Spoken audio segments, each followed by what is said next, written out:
Kami semula berpikir bahwa kami akan melakukan langkah hukum untuk mengajukan PT UN, karena kami semula berpikir bahwa surat Bupati ini sudah memiliki kekuatan hukum. Tetapi setelah kami diskusikan dengan teman-teman pakar hukum di Undiksa juga, kami mengetahui bahwa surat ini belum punya kekuatan hukum. Karena suratnya bentuknya biasa, bukan dalam bentuk surat keputusan bupati. Jadi pada prinsipnya itu bisa saja kita ikuti, tetapi bisa juga tidak kita ikuti. Dan kita sepakat untuk tidak mengikuti. Mengapa? Karena surat ini bertentangan dengan bukan saja kepentingan YPUH, tapi kepentingan umat Hindu di Buleleng pada khususnya dan di Bali pada umumnya. Nah, karena itu kita akan berupaya, kita akan membalas surat Pak Bupati ini, dan kebetulan saya sebagai Ketua Dewan Pembina sudah merancang. Harapan saya nanti sore surat ini sudah bisa dibahas bersama di pengurus yayasan, dan kami berharap besok surat itu sudah fix, sehingga kita bisa ajukan ke Pak Bupati. Untuk kegiatan sendiri nanti Pak, yayasan Pak, apakah tetap berjalan seperti biasa Pak? Saya pikir kita tetap berjalan, seperti saya katakan tadi bahwa surat himbauan dari Pak Bupati ini bisa kita ikuti, tapi juga bisa tidak. Tapi karena kita berpikir bahwa surat ini akan banyak merugikan kepentingan orang banyak, ya saya pikir kita lebih baik jalan, tetap menjalankan tugas-tugas kita sebagai yang sudah terjadi. Dampak kalau kita tidak menjalankan pelayanan kepada umat ada dua hal. Yang pertama, kepada umat yang selama ini sudah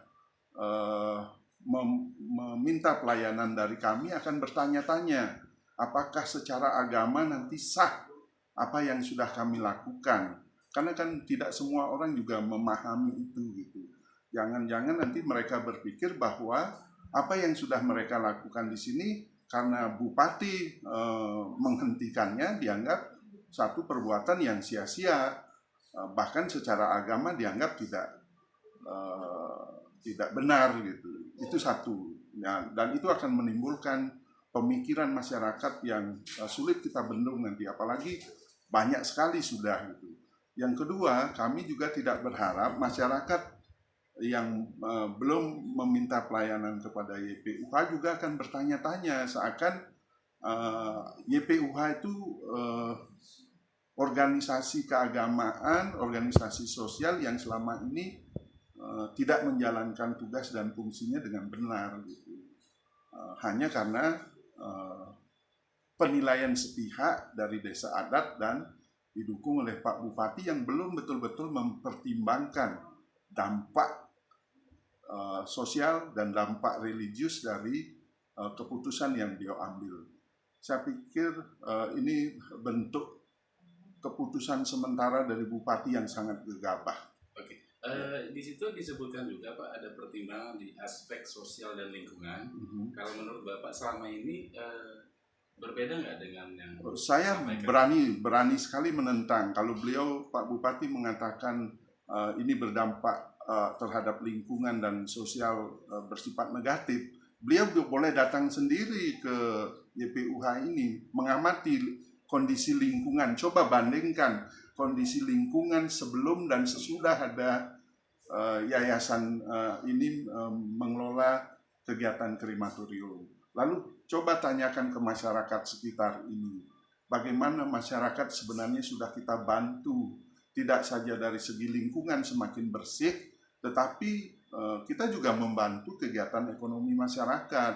Dengan ada kegiatan krematorium ini, kegiatan bisnis masyarakat juga berjalan dan kita memberikan kesempatan. Kita juga banyak membantu lingkungan sosial kita di sini, tidak saja untuk umat Hindu tapi juga untuk umat lintas agama. Dan saya yakin boleh dicari datanya ke lapangan.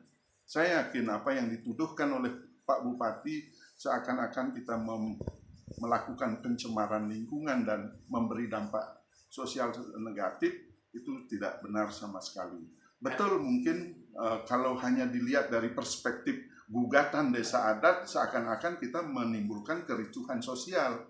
Ini kan semata-mata karena kita belum sepakat dengan konsep apa yang disebutkan oleh Pak Bupati itu tentang konsep Tri Mandala dan Tri Hitakarana itu. Ada harapan khusus Pak kepada pemerintah daerah, khususnya ke Bapak Bupati itu? Iya. Kembali atau bagaimana? Saya berharap sekali sebenarnya Pak Bupati lebih bijaksanalah.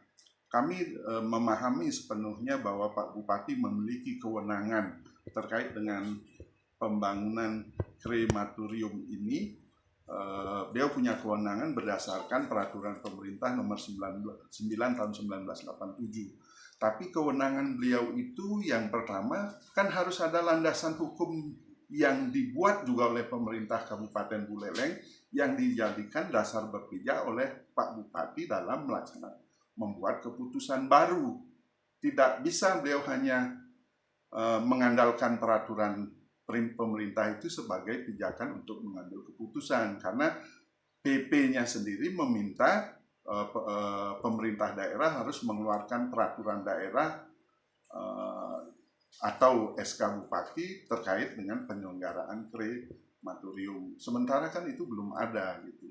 Oke, itu kan bukankah juga pernah Bapak Bupati, Ketua DPRD juga pernah melakukan krematorium di sini? Pak? Iya, banyak keluarga pejabat yang melakukan krematorium di sini, dan sebenarnya kalau secara hukum material menurut kami mereka membiarkan kita selama ini beroperasi. Jadi sebelum mulai ada keributan itu kan sebenarnya hukum diam-diam mereka menyetujui, mereka mengizinkan. Nah, kenapa kok tiba-tiba ketika Desa Adat Buleleng mau membangun krematorium lalu keberadaan kami dipermasalahkan gitu? Yang ini yang menurut saya tidak fair. Jadi jelas itu udah bisnis Pak ya? Iya, saya berpikir ada kepentingan politik dan kepentingan bisnis yang melatar belakangi tindakan protes terhadap keberadaan kami.